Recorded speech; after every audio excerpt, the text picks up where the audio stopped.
In this lesson, we're going to cover the tooltip description, setting encoding, and using Quick Fix. So here we have password data editor.java open, and when we're on this, we can select the line for the public password data editor. We can go to Edit and select Show Tooltip Description, and we'll note that when we do that, it brings up the password data editor tooltip description and includes the Java doc, create the frame. We also noted here that it has F2 as its toggle. So if I'm on this, and let's change this and select and put our author name in here. So here we'll say Brian, and you can put whatever name you would like for your code. And now let's go again to this line for public password data editor and hit F2. And when this pops up, we should be able to see the new Java doc. And there it is. Create the frame with author Brian.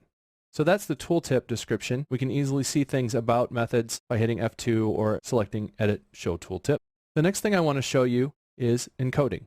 So if I'd like to change the encoding of my file for some reason, I can simply change my encoding to whatever I'd like. If I'd like it to be UTF-8 for some reason, or ISO ID 859-1. We hit Apply, it changes the encoding, we're good to go.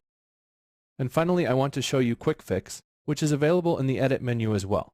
You can hit Quick Fix from the menu here, or you can select or hit Control-1 when you have an error that needs to be fixed. So let's create an error. So let's add a variable here in password data editor constructor, and we'll call it string. My string equals a new string. Now it'll give us a yellow line that says my string has not been used, and that's okay. We don't need to worry about that because we're going to try to use it right here. We'll say system.out.println, and then we'll say my string without the capital S, which of course is a variable error.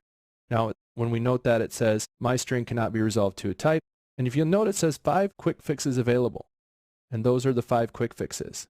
Now if I were to select the variable that has the error and hit Control-1, what we'll note is that those same 5 quick fixes pop up, and we can easily change it to match what we're looking for.